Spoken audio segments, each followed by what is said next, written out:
Will it please your worship to accept of my poor service? I beseech that I may feed upon your bread, though it be the brownest, and drink of your drink, though it be of the smallest, for I will do your worship as much service for 40 shillings as another man shall for 3 pounds. Green's 2 quoque. I remembered the honest bailie's parting charge, but did not conceive there was any incivility in adding a kiss to the half-crown with which I remunerated Mattie's attendance, nor did her "Fie for shame, sir," express any very deadly resentment of the affront. Repeated knocking at Mrs. Flyter's gate awakened in due order, first, 1 or 2 stray dogs, who began to bark with all their might, next 2 or 3 night-capped heads, which were thrust out of the neighboring windows to reprehend me for disturbing the solemnity of the Sunday night by that untimely noise. While I trembled lest the thunders of their wrath might dissolve in showers like that of Xantip, Mrs. Flyter herself awoke, and began, in a tone of objurgation not unbecoming the philosophical spouse of Socrates, to scold 1 or 2 loiterers in her kitchen, for not hastening to the door to prevent a repetition of my noisy summons. These worthies were, indeed, nearly concerned in the fracas which their laziness occasioned, being no other than the faithful Mr. Fairservice, with his friend Mr. Hammergaw, and another person, whom I afterwards found to be the town crier, who were sitting over a cog of ale, as they called it, at my expense, as my bill afterwards informed me, in order to devise the terms and style of a proclamation to be made through the streets the next day, in order that the unfortunate young gentleman, as they had the impudence to qualify me, might be restored to his friends without farther delay. It may be supposed that I did not suppress my displeasure at this impertinent interference with my affairs, but Andrew set up such ejaculations of transport at my arrival, as fairly drowned my expressions of resentment. His raptures, perchance, were partly political, and the tears of joy which he shed had certainly their source in that noble fountain of emotion, the tankard. However, the tumultuous glee which he felt, or pretended to feel, at my return, saved Andrew the broken head which I had twice destined him, first, on account of the colloquy he had held with the precentor on my affairs, and secondly, for the impertinent history he had thought proper to give of me to Mr. Jarvie. I however contented myself with slapping the door of my bedroom in his face as he followed me, praising heaven for my safe return, and mixing his joy with admonitions to me to take care how I walked my own ways in future. I then went to bed, resolving my first business in the morning should be to discharge this troublesome, pedantic, self-conceited coxcomb, who seemed so much disposed to constitute himself rather a preceptor than a domestic. Accordingly in the morning I resumed my purpose, and calling Andrew into my apartment, requested to know his charge for guiding and attending me as far as Glasgow. Mr. Fairservice looked very blank at this demand, justly considering it as a presage to approaching dismission. "Your Honour," he said, after some hesitation, wanna think.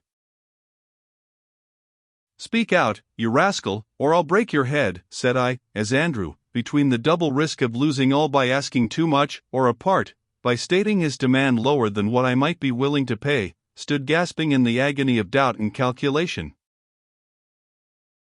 Out it came with a bolt, however, at my threat, as the kind violence of a blow on the back sometimes delivers the windpipe from an intrusive morsel. 18 pennies sterling per diem, that is, by the day, your Honour wadna think unconscionable. It is double what is usual, and treble what you merit, Andrew, but there's a guinea for you, and get about your business. The Lord forgives. Is your Honour mad? Exclaimed Andrew. No, but I think you mean to make me so. I give you a third above your demand, and you stand staring and expostulating there as if I were cheating you. Take your money, and go about your business. Good save us, continued Andrew, in what can I hae offended your Honour? Certainly of flesh is but as the flowers of the field, but if a bed of chamomile hath value in medicine, of a surety the use of Andrew Fairservice to your Honour is nothing less evident. It's as muckle as your life's worth to part wine me. Upon my honour, replied I, it is difficult to say whether you are more knave or fool. So you intend then to remain with me whether I like it or no?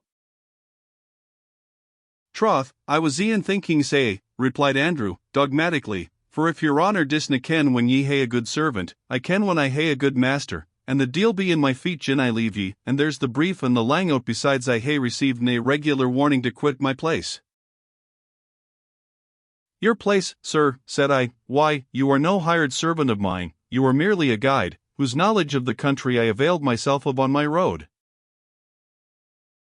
I am no just a common servant, I admit, sir, remonstrated Mr. Fairservice, but your honour kens I quitted a good place at an hour's notice, to comply wi' your honour's solicitations. A man might make honestly, and wi't a clear conscience, 20 sterling pounds per annum, will counted siller, o' the garden at Osbaldistone Hall, and I wasna likely to gie up at that for a guinea. I trow, I reckoned on staying wi' your honour to the term's end at the least o't, and I account my wage, board wage, fee, and bounteth, to that length o't at the least. Come, sir, replied I, these impudent pretensions won't serve your turn, and if I hear any more of them, I shall convince you that Squire Thorncliffe is not the only one of my name that can use his fingers. While I spoke thus, the whole matter struck me as so ridiculous, that, though really angry, I had some difficulty to forbear laughing at the gravity with which Andrew supported a plea so utterly extravagant. The rascal, aware of the impression he had made on my muscles, was encouraged to perseverance. He judged it safer, however, to take his pretensions a peg lower, in case of overstraining at the same time both his plea and my patience.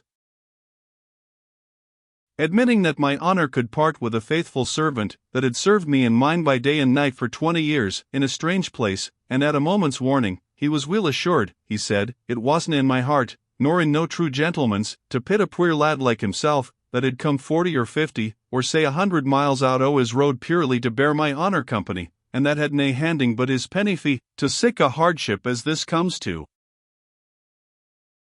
I think it was you, Will, who once told me, that, to be an obstinate man, I am in certain things the most gullible and malleable of mortals. The fact is, that it is only contradiction which makes me peremptory, and when I do not feel myself called on to give battle to any proposition, I am always willing to grant it, rather than give myself much trouble. I knew this fellow to be a greedy, tiresome, meddling coxcomb. Still, however, I must have someone about me in the quality of guide and domestic, and I was so much used to Andrew's humour, that on some occasions it was rather amusing. In the state of indecision to which these reflections led me, I asked Fairservice if he knew the roads, towns, etc., in the north of Scotland, to which my father's concerns with the proprietors of Highland forests were likely to lead me. I believe if I had asked him the road to the terrestrial paradise, he would have at that moment undertaken to guide me to it, so that I had reason afterwards to think myself fortunate in finding that his actual knowledge did not fall very much short of that which he asserted himself to possess. I fixed the amount of his wages, and reserved to myself the privilege of dismissing him when I chose, on paying him a week in advance. I gave him finally a severe lecture on his conduct of the preceding day, and then dismissed him rejoicing at heart, though somewhat crestfallen in countenance, to rehearse to his friend the precentor, who was taking his morning draught in the kitchen, the mode in which he had quiddled up the daft young English squire. Agreeable to appointment, I went next to Bailie Nicol Jarvie's, where a comfortable morning's repast was arranged in the parlour, which served as an apartment of all hours, and almost all work, to that honest gentleman. The bustling and benevolent magistrate had been as good as his word. I found my friend Owen at liberty, and, conscious of the refreshments and purification of brush and basin, was of course a very different person from Owen a prisoner, squalid, heartbroken, and hopeless. Yet the sense of pecuniary difficulties arising behind, before, and around him, had depressed his spirit, and the almost paternal embrace which the good man gave me, was embittered by a sigh of the deepest anxiety. And when he sate down, the heaviness in his eye and manner, so different from the quiet composed satisfaction which they usually exhibited, indicated that he was employing his arithmetic in mentally numbering up the days, the hours, the minutes, which yet remained as an interval between the dishonour of bills and the downfall of the great commercial establishment of Osbaldistone and Tresham. It was left to me, therefore, to do honour to our landlord's hospitable cheer, to his tea, right from China, which he got in a present from some eminent ship's husband at Wapping, to his coffee, from a snug plantation of his own, as he informed us with a wink, called Salt Market Grove, in the island of Jamaica, to his English toast and ale, his Scotch-dried salmon, his Lochfine herrings, and even to the double damask tablecloth, wrought by no hand, as you may guess, save that of his deceased father, the worthy Deacon Jarvie.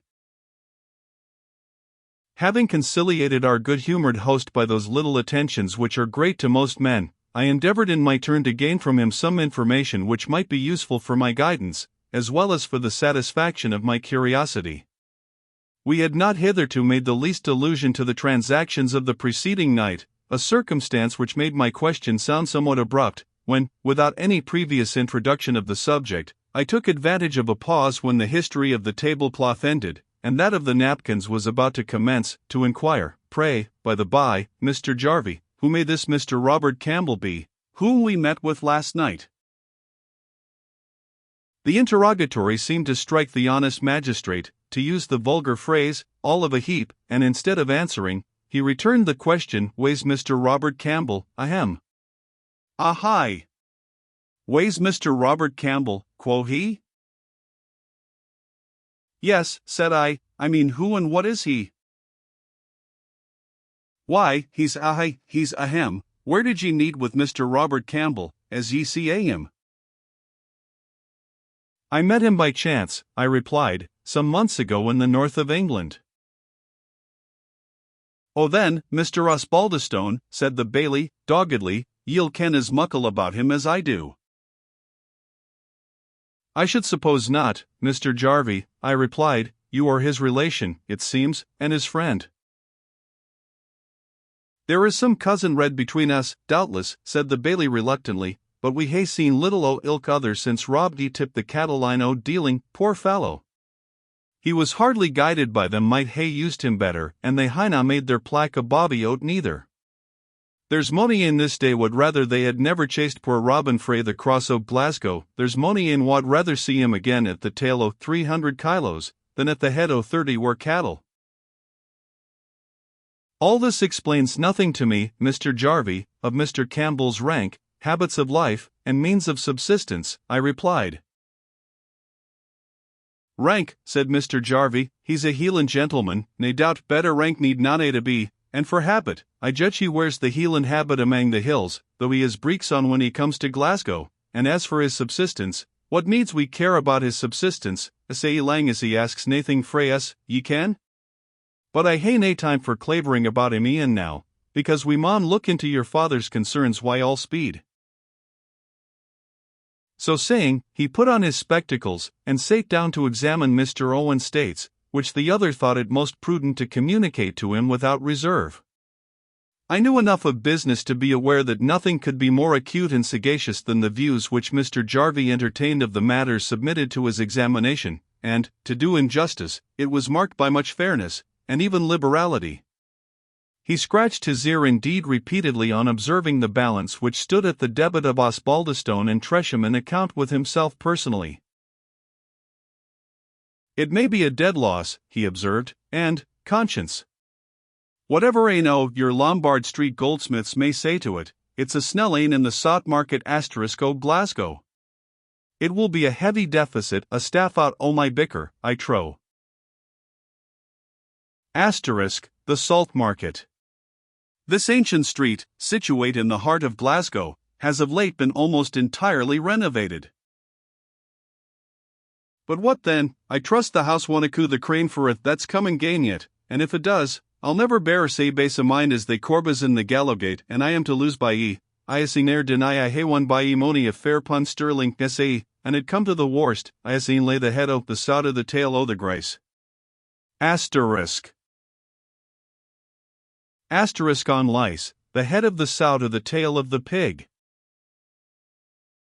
I did not altogether understand the proverbial arrangement with which Mr. Jarvie consoled himself, but I could easily see that he took a kind and friendly interest in the arrangement of my father's affairs, suggested several expedients, approved several plans proposed by Owen, and by his countenance and counsel greatly abated the gloom upon the brow of that afflicted delegate of my father's establishment. As I was an idle spectator on this occasion, and, perhaps, as I showed some inclination more than once to return to the prohibited, and apparently the puzzling subject of Mr. Campbell, Mr. Jarvie dismissed me with little formality, with an advice to gang up the gate to the college, where I wad find some chiels could speak Greek and Latin will, at least they got plenty o' siller for doing deal hate else, if they didna do that, and where I might read a spell o' the worthy Mr. Zachary Boyd's translation o' the scriptures. Better poetry need none to be, as he had been told by them that kenned or sold hay kenned about sick things. But he seasoned this dismission with a kind and hospitable invitation to come back and take part o' his family chacket in precisely. There wad be a leg o' mutton, and, it might be, a tup's head, for they were in season, but above all, I was to return at 8 o'clock precisely. It was the hour he and the deacon his father I dined at. They padded off for naething nor for naebody.